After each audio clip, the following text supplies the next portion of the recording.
Hello,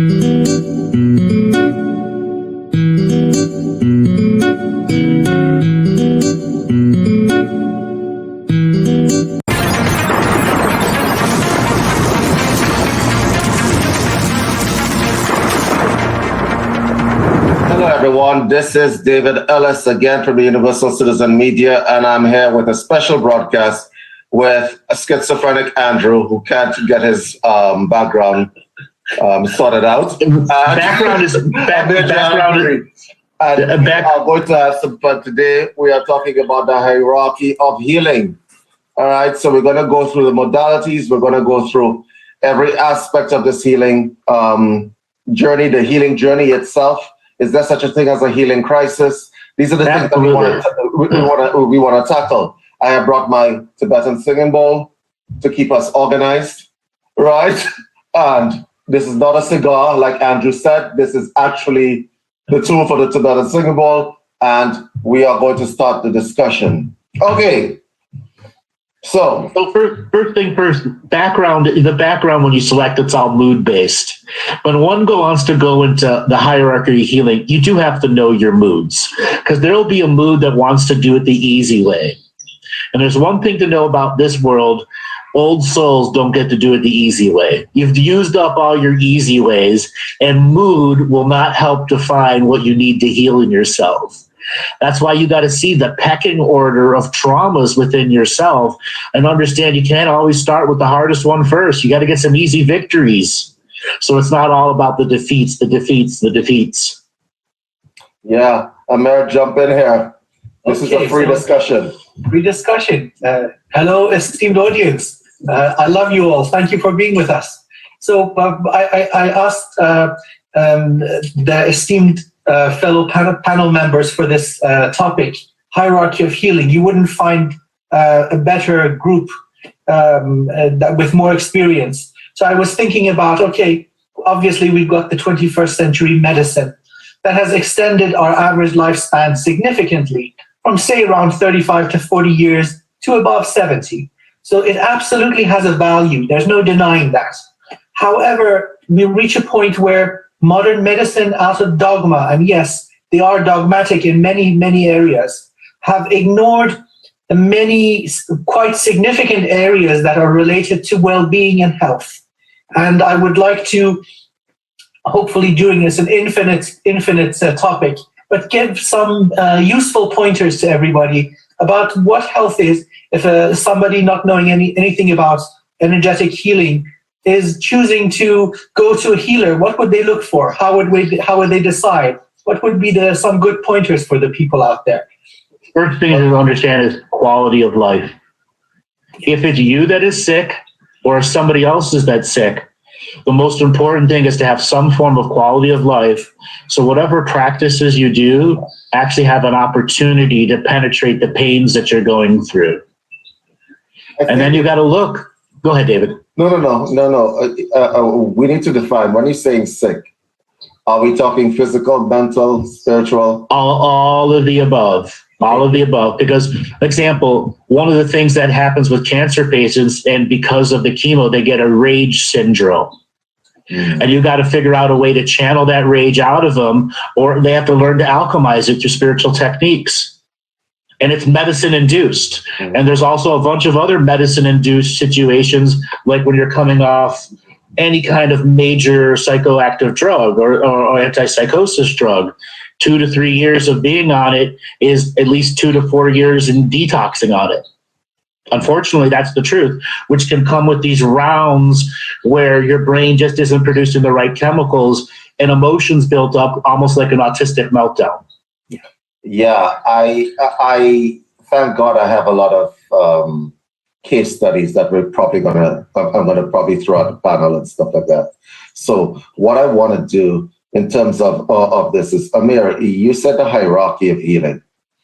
Now, are we talking about the specific modalities that apply to different individuals? Because I tend to think of illness as a sort of integrated experience.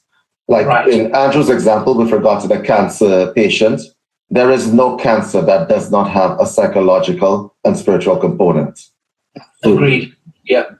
So that's so fascinating because there's so many brilliant geneticists out there working on the human genome, trying to find a chemical or pharmaceutical approach to solving this problem. While in fact, what's happening to the DNA is the last step of a long chain of events happening. So so it would be probably useful to let's look at what the human is. So what bodies do we have? There's obviously the physical one made of atoms and molecules organized beautifully, but there's also other bodies. So there would be astral body, mental body, maybe crystalline body. So let's expand on what the human being is. And this beautiful being, by the way, let's see how far it goes. So time is an illusion. Let's forget about that. Everything is here now. In terms of vibratory levels, we go up there to the highest of degrees. So let's focus on what the human is and what can go wrong then. Well, I think in terms of illnesses, a lot of the stuff comes from a sort of top-down approach. And the physical body is usually the last thing to manifest those symptoms. So if it gets to your physical body, you clearly have not been paying attention, okay? And so when you're talking about illnesses, not all illnesses, I think, are bad necessarily because people say dis-ease. Some of them are there to teach you some shit, and some of them are there because you need that experience to expand your awareness. So honestly speaking, when you're talking about the bodies of man, it doesn't help to get too complicated because you could go very, very in depth with that. Let's just say that, let's say you have a plastic envelope and an intermediary body between that divine spark and this. Let's not let the illness get down here, okay? Because you will get indicators that it's coming, right? And a lot of people don't pay attention. And why they don't pay attention, I'm going to throw that ball straight to you, Andrew. Well, I encounter people like this every day. I do all sorts of medical intuition, and people come to me with the final result, be it cancer, whatever's going on in their life. And helping them get to the reason why without woo-woo behind it is my unique challenge. And when we can get to the core without woo-woo, generally we understand our programs for self-defeat generally have one or two arguments that validate them. And they may have a few friends inside there that have a different way of describing the same argument. And once you get the argument down of what their reason for self-defeat, their reason for illness, their reason for being, you can then retrain the brain to flip the frequency in the moment and have the reason for success, the reason for health.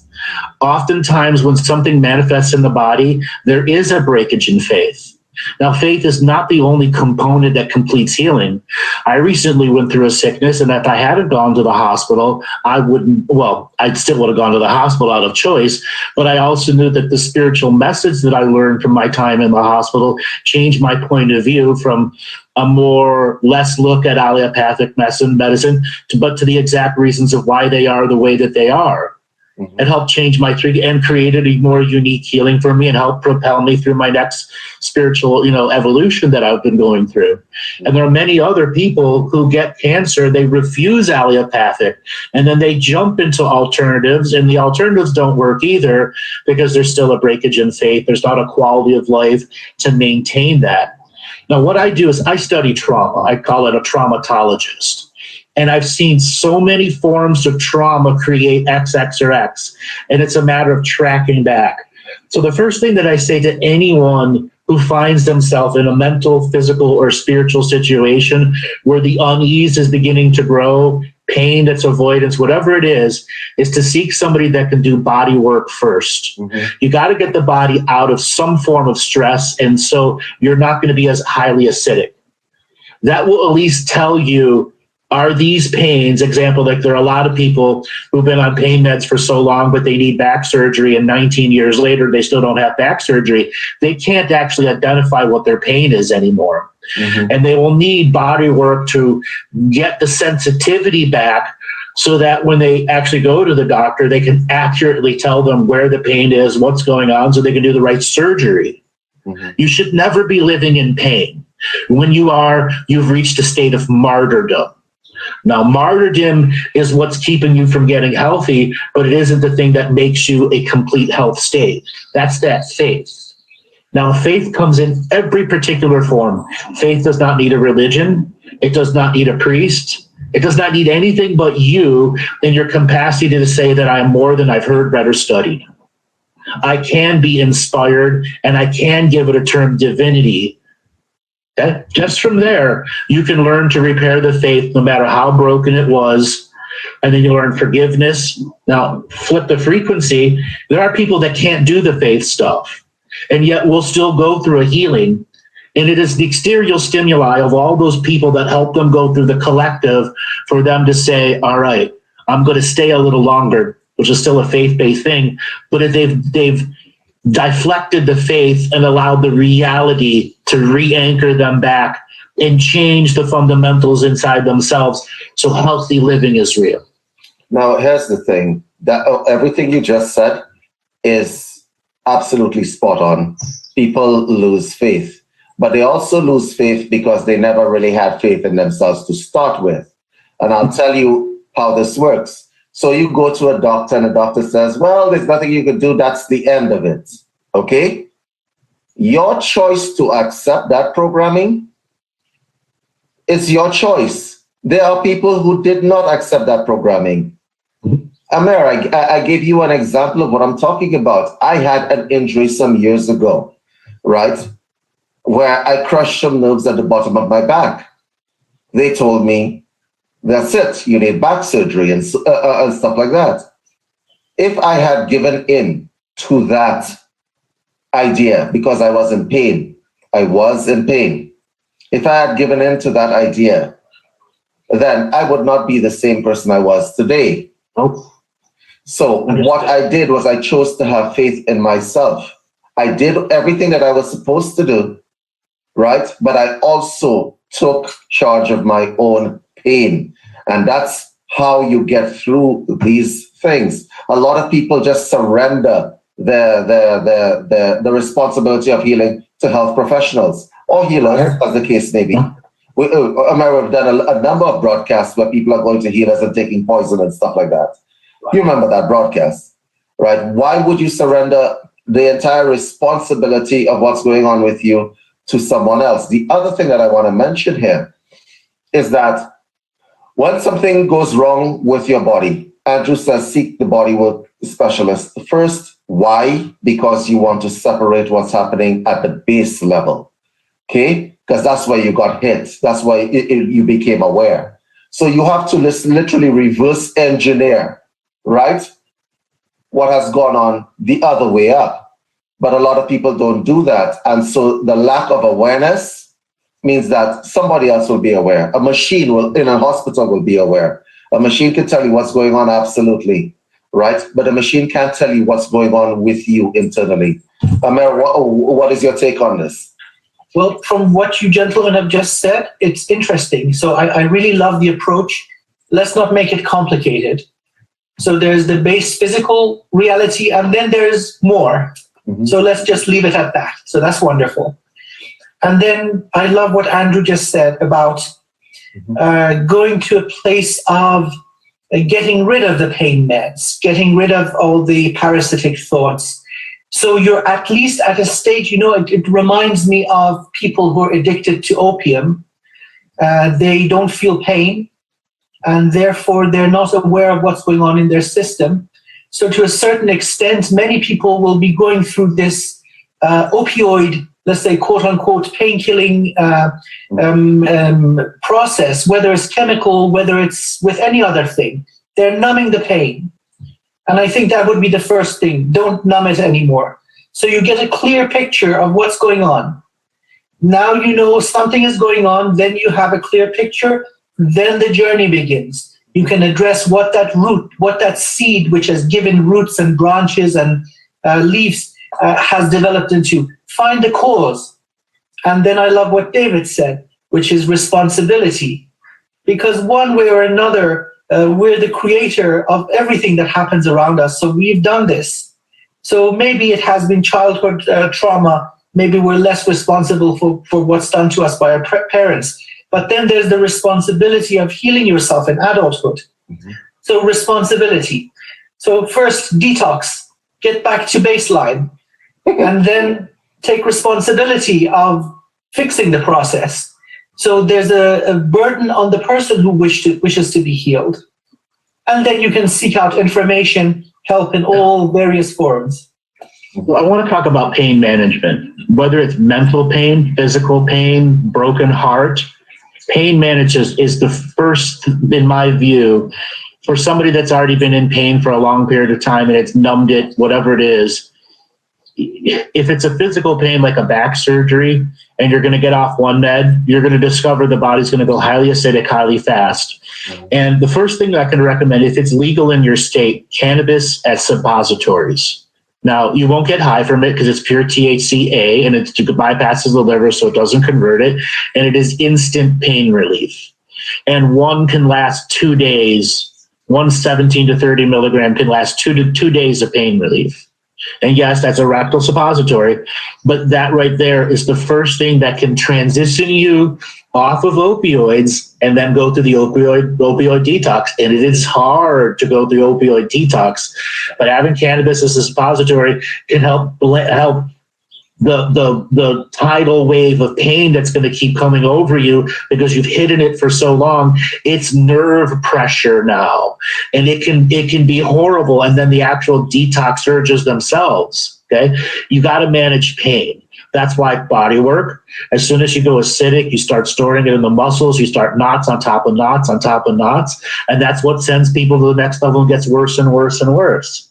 Now, if you're one of those people who can never trust an external body healer, that's something else in your hierarchical list you got to look at. You got to be able to ask for help. Otherwise, you put this pendulum, everything is faith healing. And then you have those classic stories, the religious prayers who are going to pray through the flu and the kid dies. And simple antibiotics could have taken care of them. Yeah, and that's the other side of the spectrum, isn't it, Andrew? Yeah. Because, like, let's get into, like, the actual case studies here. You have individuals who have gotten the message that something is about to go wrong. They don't listen. As an example, just recently, I had a situation where someone's relative had kidney cancer a few years ago, okay? Obviously, that's a serious thing. They just took out the kidney, just cut it off. Continued smoking and drinking, masking some of the stuff that was wrong with him, okay? And now he has throat cancer, okay? Like, did you not see this coming? And this is the kind of thing that we want to talk about. Also, I want to just make a point here. There is something called somatics, where the individual, this is the bridge here. Your mind, your psyche has a problem, your spirit has a problem. It gives you little indicators in the body that build up over time. If you are on opioids, as an example, you don't see that coming at all.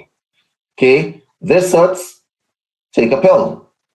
That hurts, take a pill. It masks the stuff that's going wrong with the body, yeah? Over a period of time, you just ignore it and ignore it and ignore it until it becomes a full-blown illness that you absolutely have to deal with. But then there's morphine for that as well. Do you see how people throw their lives away? I agree. That's why I said pain management. Now let's flip the frequency a little bit and let's say it's not physical pain, it's broken heart.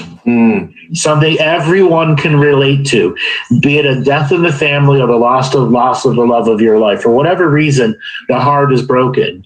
And that can absolutely manifest sicknesses in the body. How many people you know have died from a broken heart or developed sicknesses after? That was common, right? Yeah. There are poems about it. Shakespeare wrote a bunch of poems about it. Yeah. Melancholy. As soon as the melancholy sets in, they would die within weeks. And people can't conceive of that today, right? Yeah. You can't conceive, yes.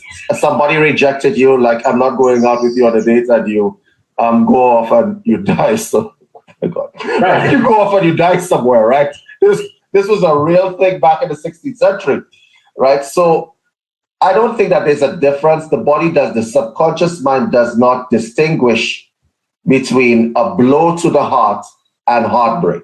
It does not distinguish. Everything is the same. And so when you are brokenhearted, you absolutely need to manage that pain differently. So you can manage it in two ways. There are two ways that I found that you can manage it. You could drill down to the pain and deal with it in this little isolated area, or you could expand your awareness to such an extent, right, that pain becomes, non-existent, because people don't think about pain management in terms of expansion, right? Or as the pain becomes a teacher. Correct. Of how strong and disciplined and cultivated your greater intelligence is to overcome the heartbreak. Developing communication with that pain. Why are you here? Exactly. Yeah. Absolutely. And then to discover it has many voices, many reasons for existence. It's a matter of interrogating it at that point. Yes, but how many people are going to go there? Few. That's why on my shows I do what's called the hot seat, and I purposely put the person right to the core issues. What are you avoiding?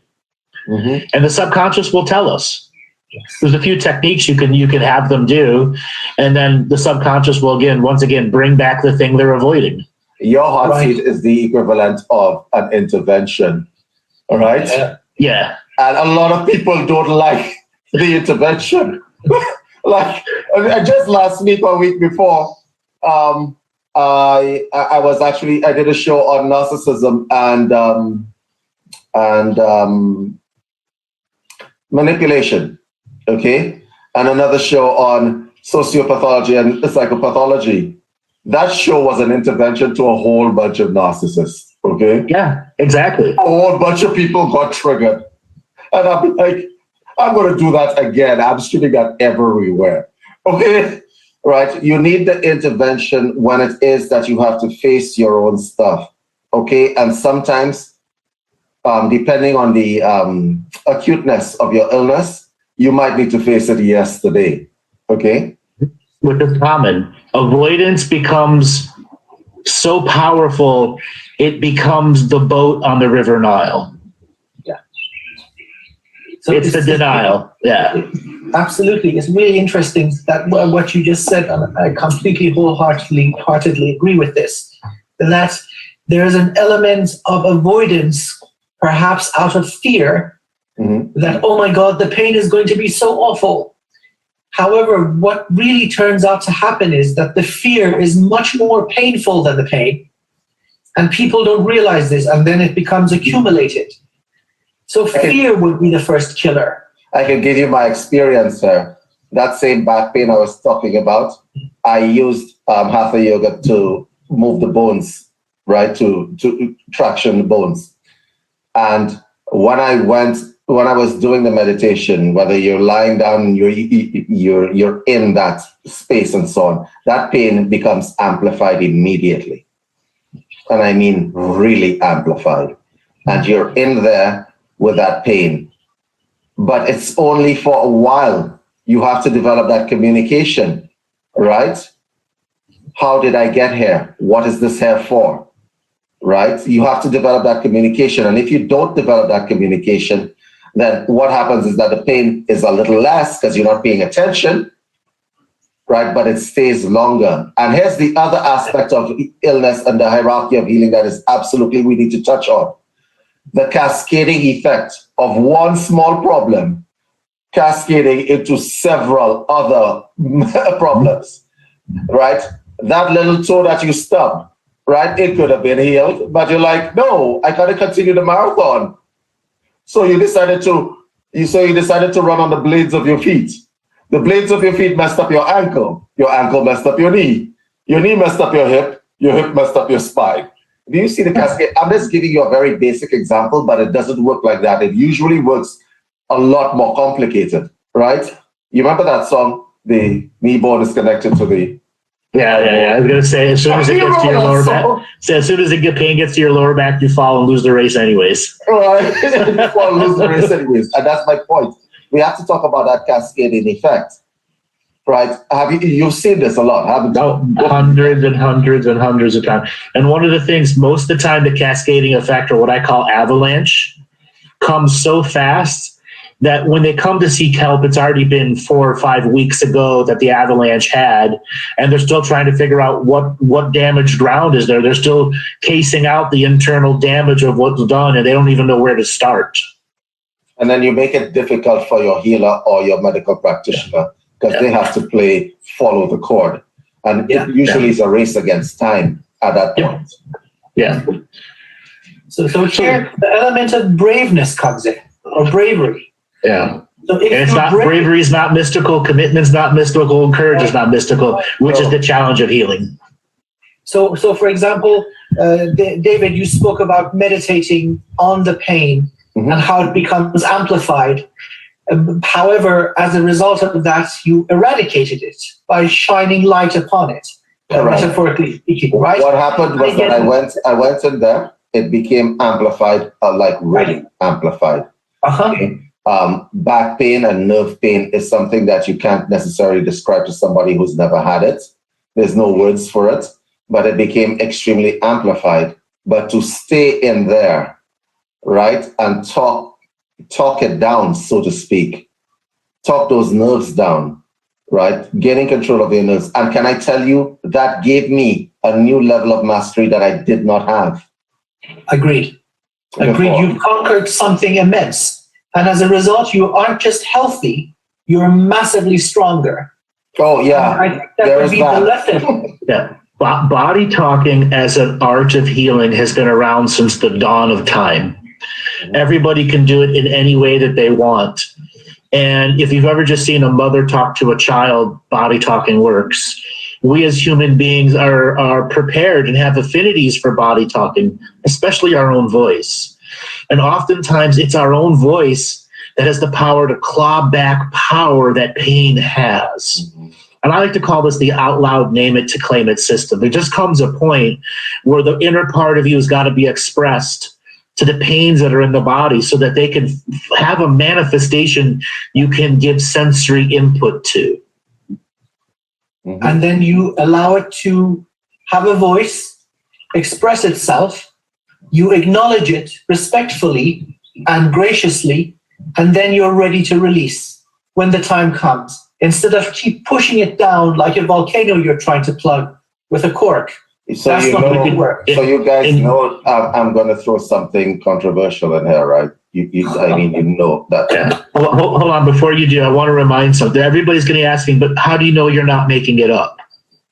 This is the finesse of doing something and not caring if you're making it up. Because once you enter that portal, I'm not caring if I make it up, you allow this divine circuit, which is you, an opportunity to be a part of the circuit that isn't there. Agreed. And so I got to ask the question, when did we become so afraid and so out of touch with ourselves that we feared going out? If you are walking around, and I'm not going to say anything, you're walking around and you're fearing microbes, let's get it straight. No one is getting out of this life alive. Okay? It's only a matter of time before you shed this form that you're wearing, right? Right? It might be old age, it might be walking across the street, you never know, right? The fact of the matter is no one is getting out of this life alive. But if you walk around fearing microbes, and I'm talking about people who are hypochondriacs, and as an example, waiting, I want to tell you guys something. Fearing an illness is the same as calling the illness to you. Same energy. And what you look back at you.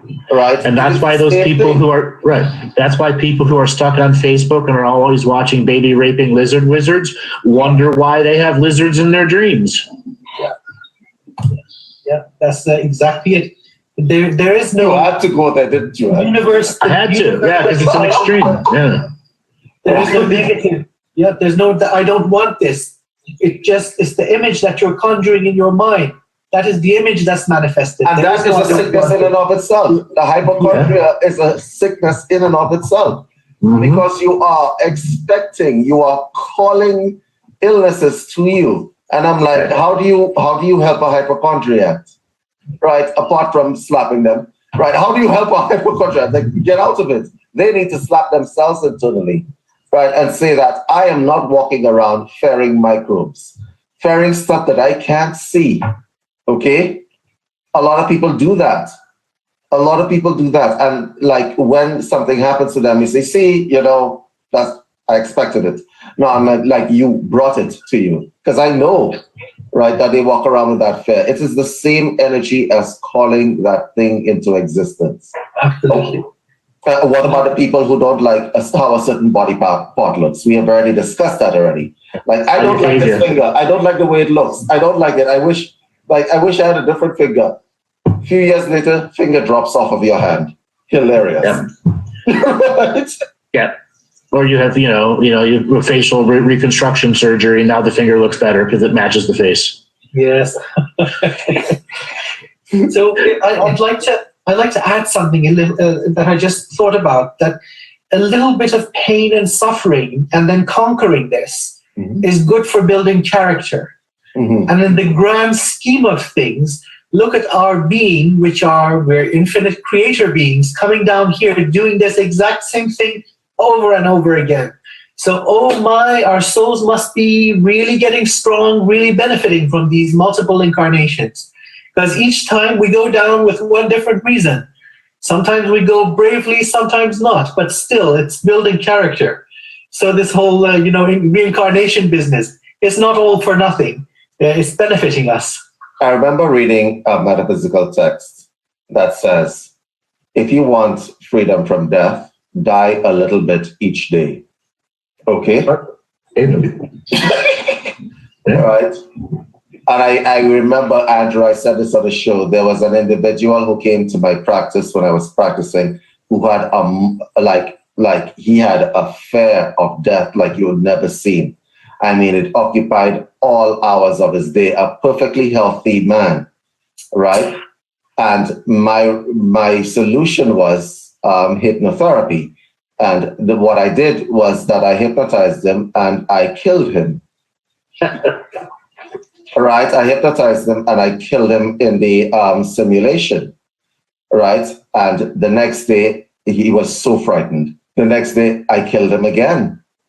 Because I remembered, die a little bit each day. But what that was referring to is meditation. But for him, what I did was I killed him the next day. This man began to like it. Okay? And when I say like it, I mean, he used to show up for appointments 15 minutes early to get killed. Okay? Like, I'm like, okay, this is going the opposite way. Right? This is now going the opposite way. Now he began to enjoy these little trips. And I'm like, no. We need to put the brakes on you. So for those of you out there who are really, really frightened of whatever it is that you're frightened of, sometimes the answer is to go towards it and not away from it. Actually, most times the answer is to go towards what you're frightened of as away from it. Like this man who I had to say, no more appointments for you. No more death for you. Yeah. For a while, okay? I completely agree, David. That's beautifully put. The fear of it is worse than it. Correct. In infinite degrees. So whatever it is, which can create extreme paranoia.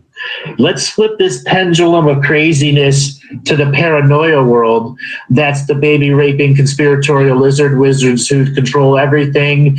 Every weirdest conspiracy you could possibly, that person believes in it and manifests it. Let's talk about the mechanics of that person and how that they can begin to break down some of those fear-driven paranoia topics. Honestly, here's the thing. The conspiracy theories, the conspiracy theorists, they are developing a mental illness on their own. Now, we create our own realities. That is a statement of fact. And most people, whenever I say this, it sounds very new agey and woo. No, it's actually very practical. You create your own realities. Literally. If you are afraid, this is some of the stuff that I don't understand. If you are afraid of XYZ, is it affecting you right now? in the present, in the now? Is it affecting you? You're afraid that XYZ is taking over the world. Is it affecting you right now? It's not. So everywhere they look, they're going to see lizards and I don't know what else, right? And every time they see a baby, they begin to cry. You actually give yourself a mental illness. As I said to you, you know what? None of us are getting out of this world alive. Does it matter? Right. That level creates our own self-created demons. And I use the D word to add the mythos to it. A self-created demon. One that keeps us trapped in that psychosis, and that gets worse and worse and worse the deeper you're gone, because apotheosis, which is the seeing of sub-patterns that are not there, is easy for human beings because we create our own reality. And I'll add a little esoteric. When they begin this self-fracturing side, and the apotheosis takes so much and begins to give them dopamine releases, they are then creating a secondary internal linear timeline that is layered over the real linear timeline of experience. And they cannot tell the difference between the two, because the reality, when they are that paranoid, they don't sleep. And anything past 7 days of no real effective sleep psychosis is a real thing. And Andrew, can I tell you this? Devout religious people experience the same things. Yep. It's not just not paranoia. Yeah, it's not just paranoia, it's extreme belief too. Right. And I don't understand how this is a good thing. I mean, like Amir, we've covered this topic a lot in our shows. Belief, listen, what is your BS? And I don't mean bullshit. What is your belief system? What do you believe? Right? Because I've met both sides of the spectrum. I meet people that have a whole bunch of complicated beliefs and so on, and it's so complicated and complex and so on. And then I meet people who have a reductist view of the world, which says, I create my own reality and I don't give a shit, right, about anything else. Is there a happy medium in there? I throw it to the panel. Yes. Happy medium would be well, living happily, living comfortably, without discomfort or dis-ease. Because again, mentalism is one of the laws of the universe. What you believe is, right? This is the property of our species. So those realities are self-created, but they're real, absolutely, to the person. So they've got as Andrew says, the bubble of reality. Now, if that is warped in a way that is becoming uncomfortable, painful, and causing them dis-ease, let's say sleep deprivation will definitely lead to physical problems. So then there could be some sort of intervention, the exorcism of that belief system. You know, getting rid of that part, that malfunctioning belief that cycles around, causing these manifestations that are harmful and negative. So there comes in shamanic healing, and Andrew I would like to now give the floor to Andrew. So when someone is going through the fracturing state, and there's a part of them that agrees to that secondary timeline. And then after a while, when you're in that allowance of a secondary timeline, different parts of you immigrate to the other timeline. And this is what develops multiple personalities or multiple inputs in which stimulus is creating the paranoia, and it's a secondary part of ourself on another timeline that actually wants to be back that's creating this paranoid stimulus.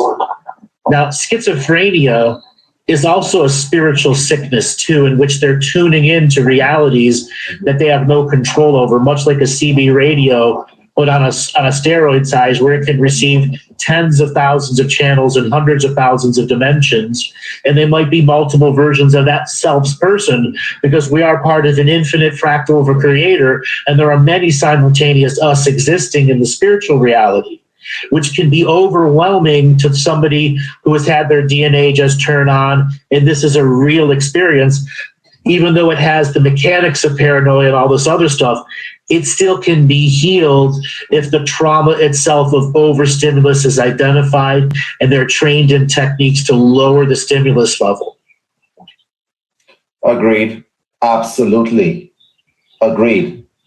But on that, this is what spiritual healing really is. This is the foundation of spiritual healing, because there's a whole bunch of people doing spiritual healing out there, and they don't understand the fundamentals of it, because everything has to be woo. No, you actually have to know what you're doing. Yeah. You absolutely do. And this is, and I want to get into that, because we have people who practice healing modalities where they say, don't worry about it. The energy knows what it's doing. The energy will just stop. Stop. It's crazy. It's crazy light worker talk, and I call it light work. Light worker. Right. It's otherwise it's light worker word salad. Yeah. Okay? They're just spitting off stuff that something in the salad will connect to you. And it's actually a cop-out for actually learning your craft and refining your craft. I have never said this stuff to anybody. The energy knows where the problem is, and the energy will fix it. What does that sound like to you? It sounds like, oh, the doctor will fix everything. The doctor will cure me. Right. Or this person will cure me, and so on. Nobody's going to cure you except yourself. External faith, which is misguided. Right. So let's talk about that for a moment. Where does this where did this come into our discussion on healing and stuff like that? This is about responsibility, the levels of responsibility.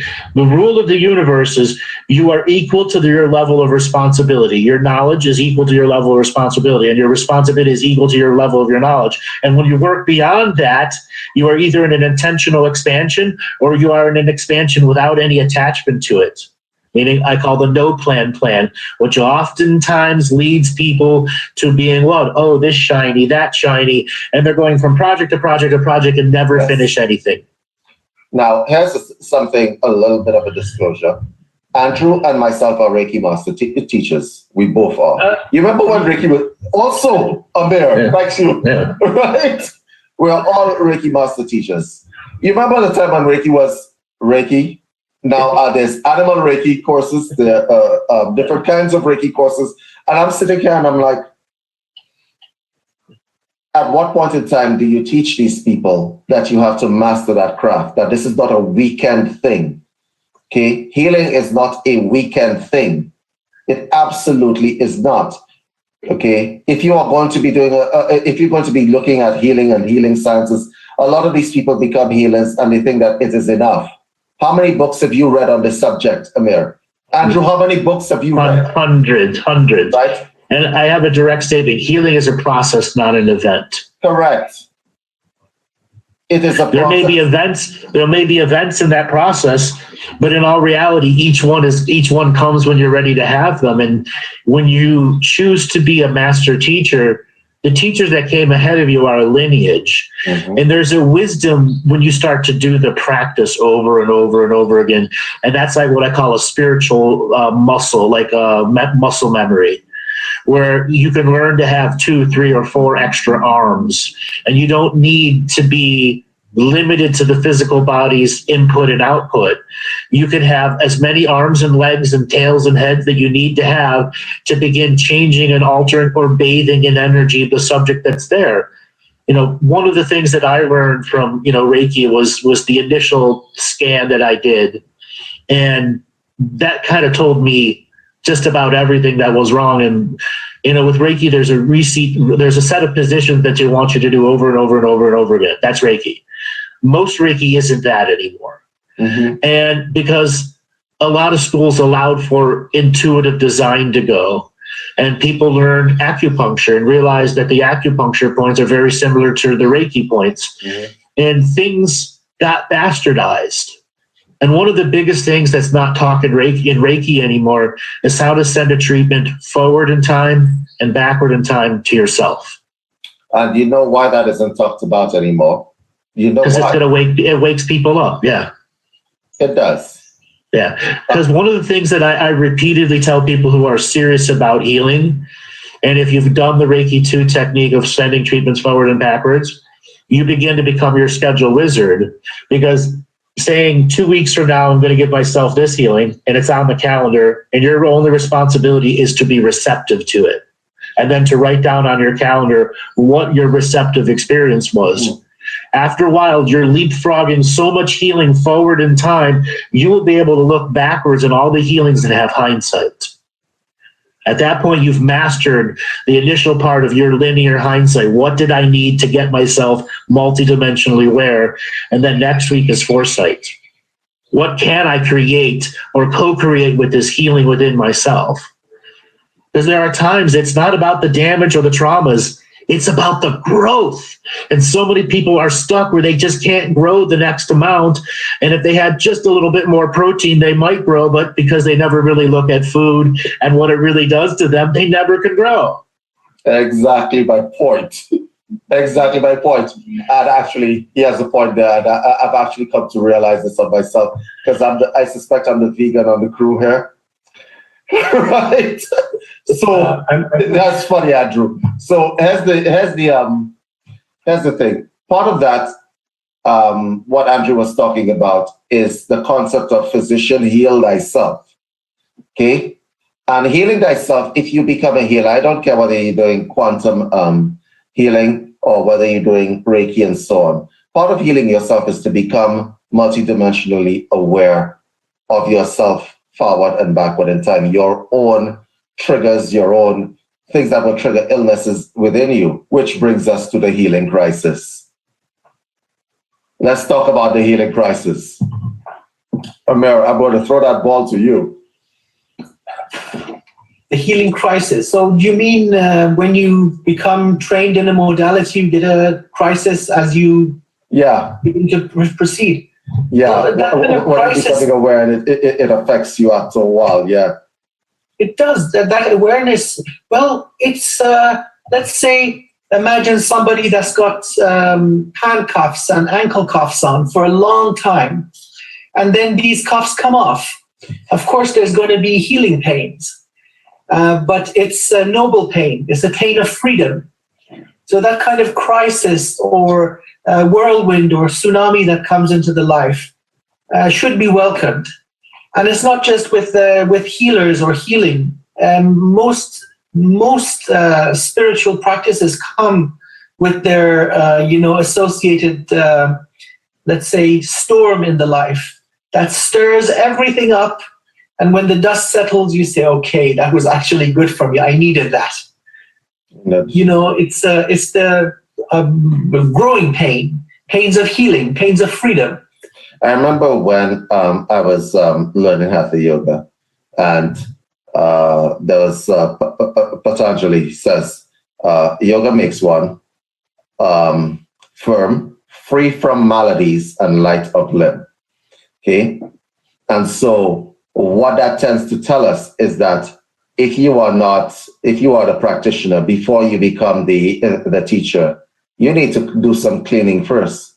So I'm going to ask a question out there. How many people that are on the internet saying that they're healers who are doing the cleaning work? It's a constant clean. It's not just a clean one event. It is a constant clean. But especially when you are dealing with people and people's health and so on. Right. First of all, the responsibility is on you from the time that person walks into the office to tell that person, we are going to embark on a journey where you have the responsibility, right, to take over your own health and healing. What I can do for you is I can point you in the right direction and give you some necessary coaching. Yes. But how many people out there on the internet said, I can heal you? No, you can't heal anybody. It would be temporary at best. What you were talking about, David, is what I call spiritual hygiene. Mm-hmm. Now, spiritual hygiene, the easiest way to describe it is the bed that you sleep in is the first priority. Because when you're not awake, what are you doing? Sleeping. Mm-hmm. And this is where whatever spiritual techniques that you learn, you apply them to the four corners of the bedroom. And if you want to go for extra effort, the four corners of the room, instead of so 8 spots have been projected at with your confident practitioner faith who says that I have a daily practice, and part of that daily practice is a strategy of making sure spiritual hygiene is done. The bedroom, the bathroom that you use in the morning, that's the easiest place to have extra weird energies invade you, including your own. Okay? Okay? The bathroom, the mirror that you commonly use, okay? Your refrigerator, your car keys. Now, you can do that all in one little 30-minute self-expression, but is your faith behind it? Are you doing it just out of chore-based repetition? When you're able to succeed at creating a clear balance of spiritual hygiene, just as you would vacuum your floors, change your sheets, do laundry, there's the same pecking order to energetic cleanliness when you are a professional. The next thing is, as a professional, we are forever working on ourselves. So a lot of people wonder, well, do you have to be completely healed before you do that? No. As long as you're on that journey, okay, the Spirit is working with you. And all those clients that are coming are part of a spiritual contract that you have to go through a healing experience, okay, and develop your aptitude at doing it better and better and better. There comes a point where healers have healing crises. Now, I get these calls all the time on my live show and my private sessions. People that have been doing readings and healings for years, all of a sudden they're broken. They've taken on an energy from a client, or have developed martyr complexes because they run across so many awful deals and they didn't do the spiritual hygiene, or they did, but their factor of real behind it wasn't there. Now, there comes a point where, as a practitioner, you have a due diligence to recognize there is an unseen world clearly co-creating with you and that person and their guides. And in fact, there can be thousands of beings present if you allow it and aren't afraid of it, which can make the healing very potent, very powerful, and beyond just the limitation of faith. This is an actuality for many of them. This could also become a trauma, where you are in that space for so long, you cannot be sensitive. The rest of the world is too sensitive. It's what I say, you can smell the mouse fart next door. Yeah. And when that happens, healers go through crises after crisis, and it's really about getting them to tune down the sensory input, to be out of that space, to be a human inside your skin suit again and go off and have some fun. Yeah, and Amir, I think you had something to say about that with regard to healers taking on the baggage of their clients, wittingly and unwittingly. Absolutely, that's the martyr syndrome. Hey, let me take it on. There was, I think, there's many cases of people believing in purifying the world, through taking on other people's sin. And it results in really negative manifestations for them. It basically ends very badly. Psychosis, suicide, all kinds of nasty stuff. And please go ahead, David. No. I just wanted to clarify that is also, there's a religious component, because the stories from the Gita and the stories about Shiva, the skin is blue because he takes on the sins of the world, and there's so many people. Right. Who actually wanted, but go ahead, Amir. So yeah, this is actually a big problem. I'm sure you've seen it. I'm sure Andrew's seen it. I've seen it, certainly. You come across people who do energetic healing, spiritual healing for a living. And when you really sense their energy, really dig into it to see what's going on with them, you see, oh my God, you're carrying a whole laundry list of dirty stuff from other people. They never disconnect correctly. So the wise option would be in the very beginning not to allow this to attach itself to you. And then afterwards you would do, as Andrew says, the spiritual cleanliness, spiritual hygiene. And people completely neglect this. And then after a while, you see they start getting haunted by this energy, by the negativity of other people. Because again, being a healer, it's a very demanding business. You're feeling what you're healing. So it's no small task. So there has to be that ability to disconnect, as you say, to be able to switch it off and say, okay, now I'm going to watch something dumb on YouTube and have fun, right? Not to be in it all the time, giving yourself time to transmute what you've transmuted in others, to transmute the odor, so to speak. You've been shuffling dung all day. You're going to smell of dung, right? So you need a warm bath with some rose petals to get rid of the smell. Or if you're working in a fish market, same thing. You're going to smell a fish. You need to give yourself the chance and the facilities to just deodorize. You know what I mean? So with that energy, it's like brushing your teeth, keeping your Go ahead. I think with what you're describing, there are two reasons why I've seen this happen, because I have to deal with a lot of healers on a daily basis, okay? And some of it is a newbie kind of mistake that they make.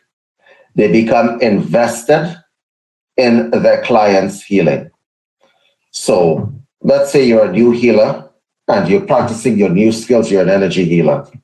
You want that person to get better.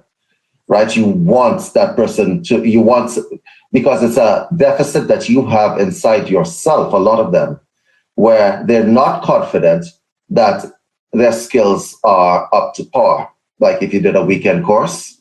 So you put your hands on that individual, right? And you are inside that individual's energy and you're trying to force the energy in.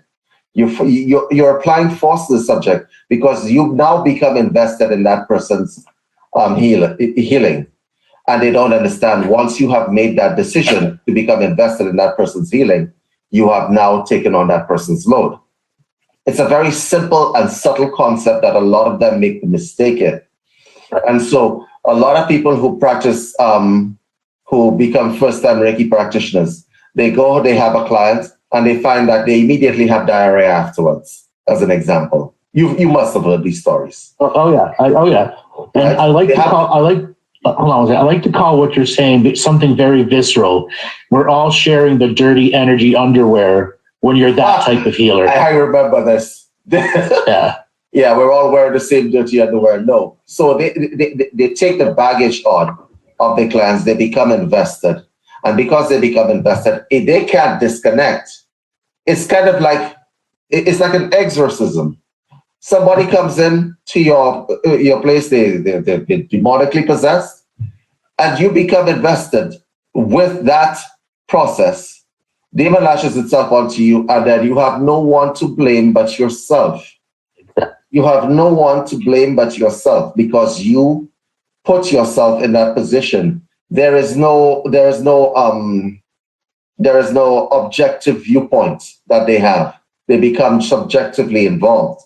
So when they go home, they're still thinking about that client, right, at some subconscious level. And so this is how things transfer themselves. Because if you think of a disease, any disease, as intelligent, if you think of it as intelligent, right, as energy, once you get into that energy, you're going to take some of it home. As Amir said, you're in a fish market, you're going to smell a fish. Right? And you go home and you have it. And over a period of time, 1 client, 2 clients, 3 clients. And it becomes a habit pattern of you as a healer. But because David, healers have big problems. Right? These guys, such healers, become energy prostitutes. Right? They've got the energy they can, but most of the time they just don't realize that the dirty energy underwear is getting so pervasive, it bleeds out into everything. Yeah. Into absolutely everything. And, something else about, when you start doing it over and over, then I run into these clients that do it 2,000, 3,000, 4,000 clients later. We were talking 4, 5, 6 years later of not doing this work. Mm-hmm. They want to know why they're haunted by real things. Now, the first thing I'm going to say is 98.5% of all demons are self-created. Now, that doesn't also mean that a self-created demon won't try to attach to something else Okay? Then it becomes potentially a demon. What is it? A demon is something external that has a consciousness that has lived for X amount of time. The term demon in the myth just means it's figured out so many ways to harvest your energy to stay alive, separate of its original creation. That's the definition of something that's external. Oftentimes, narcissistic, manipulative people create these little mini avatars of themselves that go out here or there and test the waters of other people's realities to see if they can get in out of phase and then be a subconscious influence into other people. Okay? That's hard to unlearn. That's very hard to unlearn. But there isn't anything we can't unlearn, literally, if we identify why we learned it, why we repeated it, and what it did to us, so that we come to this moment of now that we want to no longer have this as a long-lasting trauma within us.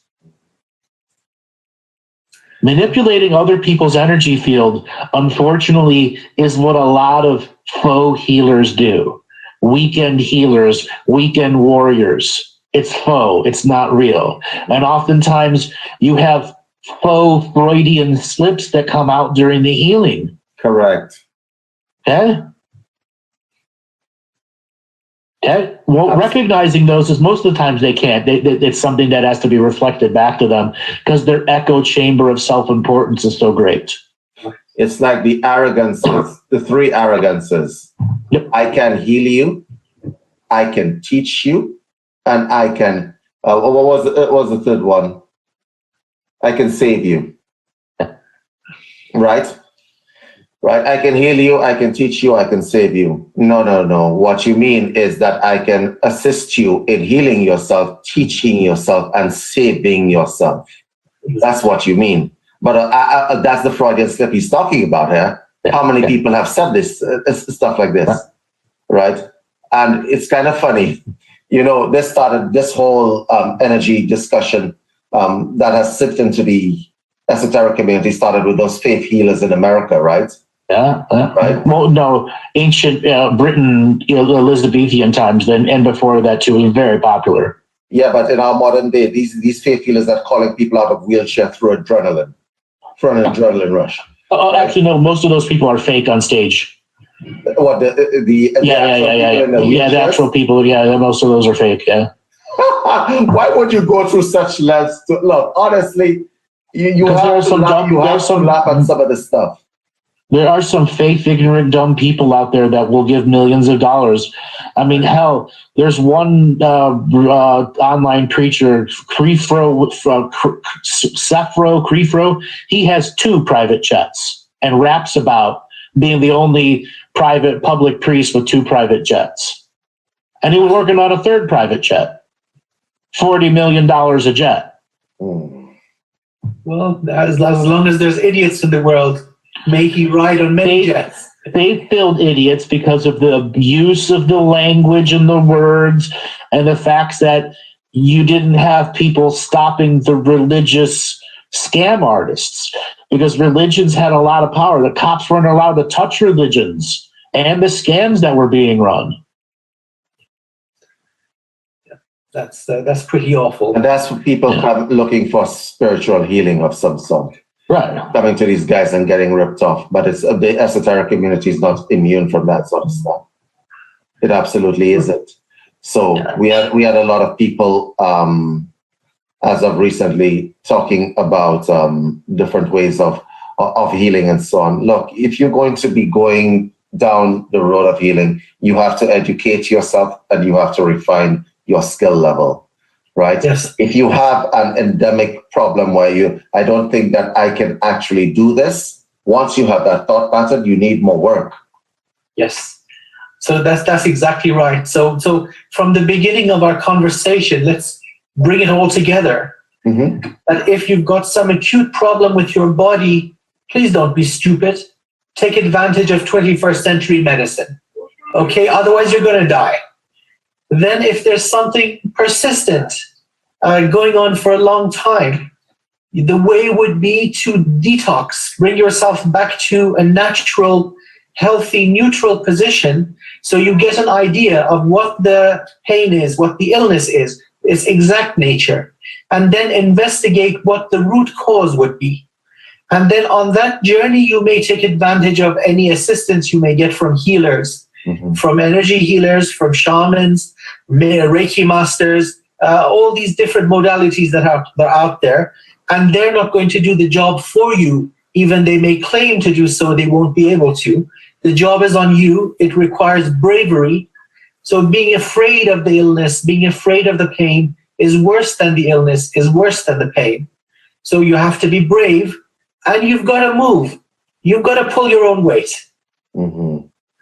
Agreed. That was an excellent summation. Andrew, you have anything to say on the subject before we go away? So from the very beginning, we talked about the hierarchical healing. And all throughout the show, we're describing the different hierarchies. You are still the one that's going to pick the pecking order, okay, of most importance when it comes to you. And this is where our internal selves can lie to us. I call it everyone's got their internal Moriarty. And there are times you have to really to be the FBI investigator with the bright light and make it tell the same story as many times to catch it in a lie or to catch it in a deeper truth. And that is an acquired skill, interrogating the self. But there's good cop and there's bad cop. So you got to learn to be good cop, knowing full well that the Moriarty is going to try to manipulate good cop, and bad cops behind good cop to watch the manipulation so they can watch the energies of where inside your body this manipulative energy is coming from. At the core, when something becomes that powerful, it exists in the vagus nerve, with inside the parasympathetic. And the first thing to understand about the vagus nerve, it's connected to everything in the body. Therefore, it can easily hide multiple parts of itself in all the different organs, and you'll never really see it unless you do a full network analysis from top to bottom of all the frequencies within the central nervous system. Now, that's a high level of experiential nature. And to go and learn and do these techniques are not difficult. I learned them by doing thousands of healings, physical and through reading and all the different ways that it goes on. David, you did psychotherapy, self-healing, so on. Amir, you had self-experience dealing with others. It still comes down to the experience. Yes. Okay, and this comes to the thing. At the higher level of hierarchy is psychic surgery. Self-induced, putting yourself into that state that's high gamma and delta at the same time, where a practiced form of reduction of some of the high forms of negativity. What I like to say is reduced to zero minus infinity with that subject mark attached to it in that powerful gamma state in which you are enforcing and then tracking the energy lines. Does it have access to infinite energy again? Have I made it finite?